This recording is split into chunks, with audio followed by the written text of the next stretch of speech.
Hello student, welcome to my channel. आज हम पढ़ने वाले हैं अध्याय 1 सोलॉजी का ये पहला अध्याय है, जिसमें हम जानेंगे concept, exercise questions, important questions for exam. अध्याय पहला आपका समाज शास्त्र एवं समाज है। तो आपको यहाँ पे ये पता लगेगा कि समाज शास्त्र किसे कहते हैं, होता क्या है और ये बना क्यों। तो स्टार्ट करते हैं परिचय से।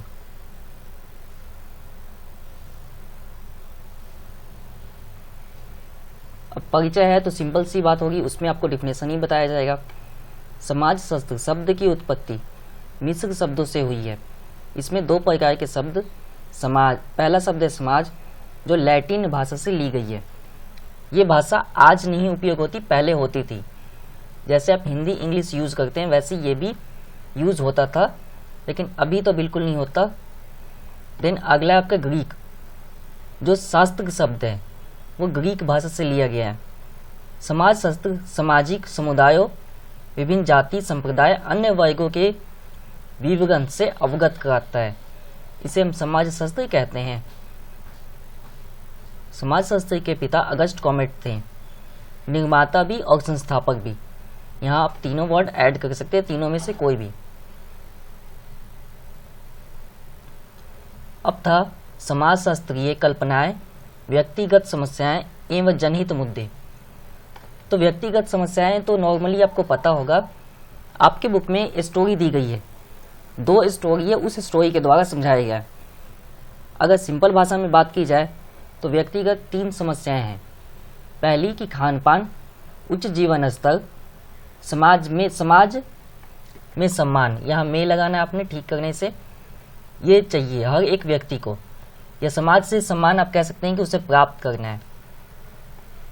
ये थे जनहित मुद्दे, बेरोजगारी, गरीबी, शिक्षा, ये सब जनहित मुद्दे। इसके अलावा और भी मुद्दे हैं। तो बात है कि इन सब मुद्दों पे काम कौन करेगा। समाज खुद तो कर नहीं सकता, इसीलिए कई सारे और सब्जेक्ट हैं जो समाज शास्त्र से रिलेटेड हैं। अब एक बार ध्यान से समझते हैं। व्यक्तिगत मुद्दे में ये है कि हर व्यक्ति चाहता है कि उसे अच्छे खान पान की व्यवस्था हो, उच्च जीवन स्तर, सभी को उच्च जीवन स्तर मिलने चाहिए, ये इच्छा है हर एक व्यक्ति की। समाज से सम्मान सभी को नहीं मिलती जितनी मिलनी चाहिए। जनहित मुद्दे आपको पता होना चाहिए। बेरोजगारी सबसे बड़ा जनहित मुद्दा है, देन गरीबी, उसके बाद शिक्षा। तो ये बड़े बड़े मुद्दे हैं। उसके बाद क्राइम को खत्म करना समाज से। तो ये 3-4 ऐसे मुद्दे हैं जिन्हें बिल्कुल समाप्त करना है समाज से। अब यहाँ पे बात आती है समाजों में बहुलताएं एवं असमानताएं। अब ये है क्या बहुलताएं और असमानताएं? बहुलता का मतलब है मल्टीपल, जितनी ज़्यादा गुना कर सकते हैं। अब बिजनेसमैन की बात की जाए तो एक टाइप्स के बिजनेसमैन आपके समाज में है नहीं, काउंटिंग नहीं कितने टाइप्स के बिजनेसमैन हैं, इतने ज़्यादा हैं, इतने बहुलताएं हैं बिजनेसमैन की कि काउंटिंग नहीं है। कृषि का भी सेम। अब यहाँ पे बात की गई है असमानता। ये पिक्चर असमानता के लिए।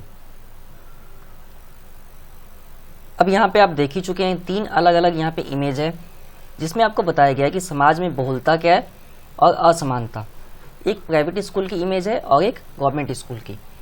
उसके बाद और भी आप देख सकते हैं, एक प्राइवेट जॉब की, एक गवर्नमेंट जॉब की।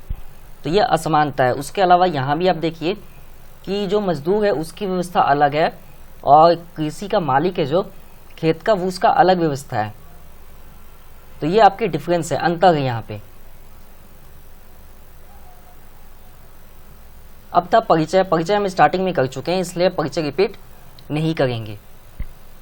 भौतिक मुद्दे जिनका समाज शास्त्र की रचना में भूमिका है, बिल्कुल भौतिक मुद्दे का है। अब यहाँ पे ध्यान से देखिए पिक्चर, एक फैक्ट्री है, उसके बाद मजदूर है, यहाँ बस्ती है, और यहाँ पे स्थिति दी गई है। आसपास के कार्यकारी वर्ग, बिल्कुल। अब ऐसी भी व्यवस्था है कि जो मजदूर का मालिक है उसकी व्यवस्था कैसी है, और जो उसी मिल में काम करने वाले व्यक्ति हैं उनकी रहन सहन, खान पान, ये सब व्यवस्था देखिए आप यहाँ पे। तो ये बताए गए भौतिक मुद्दे कि इन्हें सुलझाना है। इसी के बारे में टॉपिक्स दिए हुए हैं आपके बुक में, और रीडिंग कर सकते हैं आप एक बार। यहाँ पे मैं आपको डायरेक्ट समझा रहा हूँ ताकि आपके कॉन्सेप्ट क्लियर हो जाए कि हर एक हेडिंग में है क्या। अब यहाँ पे क्वेश्चन था, हमें यूरोप में समाज के आरंभ और विकास को क्यों पढ़ना चाहिए। अच्छा, एक सबसे बड़ा क्वेश्चन आता है क्लास में, कई बार टीचर कहते हैं कि भाई जो टॉपर्स है उसको आप फॉलो कीजिए, या जो अच्छा पढ़ता है उसको आप फॉलो कीजिए। उन बच्चों को स्पेशली कहा जाता है जो ऑलरेडी वीक होते हैं।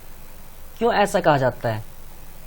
क्योंकि इसका सिंपल रीज़न है कि जो ऑलरेडी आगे है पढ़ने में, उसके पास कई सारी नॉलेज है, तो वो जूनियर जो उससे पीछे हैं उन्हें वो शिक्षा दे सकता है। यूरोप वर्ल्ड का वो कॉन्टिनेंट है, वो द्वीप है जहाँ पे आपको सबसे पहले समाज में हर चीज़ के विकास हुई थी। पूंजीवाद, समाजवाद आपके हो गए, सांस्कृतिक, हर एक विकास जो हुआ था वो सबसे पहले यूरोप में ही स्टार्ट हुआ है। तो इसीलिए हमें कहा जाता है कि यूरोपीय समाज हमें पढ़ना चाहिए। ज़्यादा नहीं है, ये आप पढ़ सकते हैं, ये इंपॉर्टेंट भी है, आपके एनसीईआरटी के बुक में है। अब यहाँ पे बोला गया है, इसमें सबसे इंपॉर्टेंट रखा गया था पूंजीवाद और समाजवाद। अब इसको स्पेशली पूरी की पूरी यूरोपीय समाज में जो बदलाव आया वो इन्हीं दोनों बेसिस पे आया। अब आप सोचेंगे पूंजीवाद क्या होता है और समाजवाद क्या है। पूंजीवाद कहते हैं आपको प्राइवेट, हर चीज़ प्राइवेट, एक भी चीज़ गवर्नमेंट के अंडर नहीं होनी चाहिए। और समाजवाद ऐसा नहीं है, समाजवाद हर चीज़ समाज के अनुसार, समाज के विरुद्ध कुछ भी नहीं।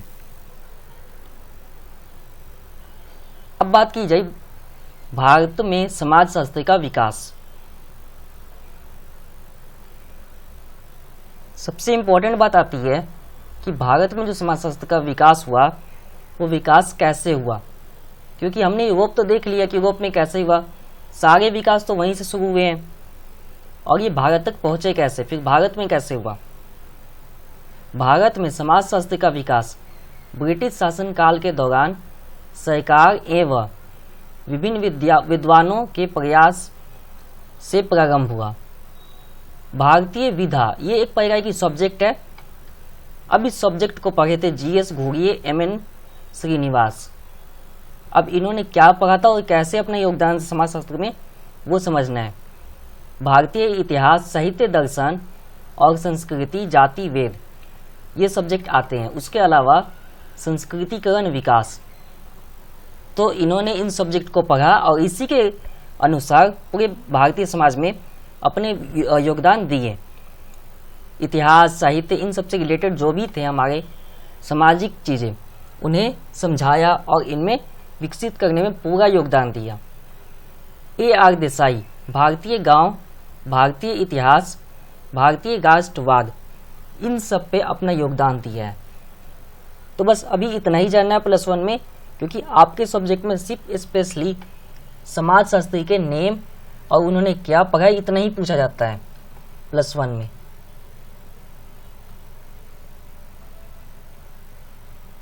अब क्वेश्चन आता है यहाँ पे अगला टॉ हेडिंग आपके पास कि समाजशास्त्र का विषय क्षेत्र एवं सामाजिक विज्ञानों के से इसके संबंध है, बिल्कुल है। इतिहास और समाजशास्त्र का संबंध आपस में है। कैसे? आज से अगर हम 50 साल पहले कहें तो महिलाओं की स्थिति कैसी थी? समाज में कई सारे वर्ग विकसित नहीं थे, एक दूसरे को नीचा दिखा रहे थे, तो समानता नहीं थी, समानता है। तो ये सब हम जानते क्या हैं इतिहास से, कि आज से 50 साल पहले या 100 साल पहले स्थिति कैसी थी, आज स्थिति कैसी है। अब अगला संबंध आपका आता है राजनीति से। राजनीति वो हिस्सा है समाज का जो हर एक आपके सब्जेक्ट से रिलेटेड है। अब आप कैसे कहेंगे समाजशास्त्र से है, यहाँ मैं समझाऊंगा आपको। समाज में समानता के लिए जो कानून पारित हुआ वो हुआ राजनीति से। राजनीति विज्ञान के द्वारा ही पूरे समाज में ये पारित हुआ कानून, तो समानता आया। उसके अलावा और भी कई सारे कानून थे, जैसे बाल विवाह। उसके बाद थे कि पढ़ने की, शिक्षा की आज़ादी, तो शिक्षा के स्तर में कानून पास हुए। तो ये सब आपके समाजशास्त्र के सब्जेक्ट हैं, बट राजनीति में भी संबंध है। तो राजनीति में संबंध कैसे है वो समझ चुके होंगे अब तक।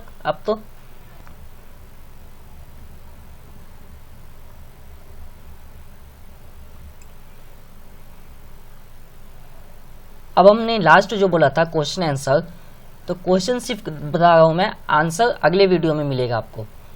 यहाँ पे आप क्वेश्चन देख सकते हैं। हम अभ्यास से क्वेश्चन नंबर 1, क्वेश्चन नंबर 3 करने वाले हैं। उसके बाद ये इंपॉर्टेंट क्वेश्चन है, इन्हीं में से कोई एक क्वेश्चन आपके पेपर में आएगा, सब नहीं आएगा। तो टोटल देखिए 8 क्वेश्चन मैं कराऊंगा अगले वीडियो में। अगर आप पहले वीडियो देख रहे हैं तो अगला भी देख लीजिए, जिसमें आपको 8 क्वेश्चन मिलेगा। पहले में होगा समाजशास्त्र किसे कहते हैं, निर्माता कौन है, समाजशास्त्र और अर्थशास्त्र में अंतर स्पष्ट कीजिए, सेम इतिहास, राजनीति और समाजशास्त्र में अंतर स्पष्ट, मनोविज्ञान और समाजशास्त्र में अंतर स्पष्ट कीजिए। तो टोटल 8 क्वेश्चन है। अब उम्मीद है कि देखो मेरा तो सिंपल, देखिए आपका सबसे पहले तो ये बात समझना जरूरी है कि मैंने कराए कैसे हैं।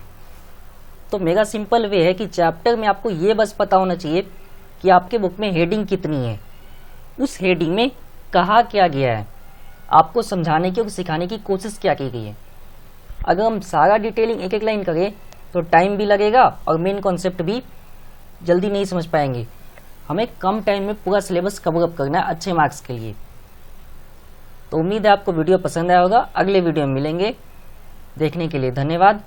नए हैं तो सब्सक्राइब कीजिए, फ्रेंड्स है तो शेयर कीजिए, अगर वीडियो ज़्यादा अच्छा लगा है लाइक कीजिए, और कोई क्वेश्चन रह जाता आपके माइंड में तो कमेंट करके बता सकते हैं। धन्यवाद।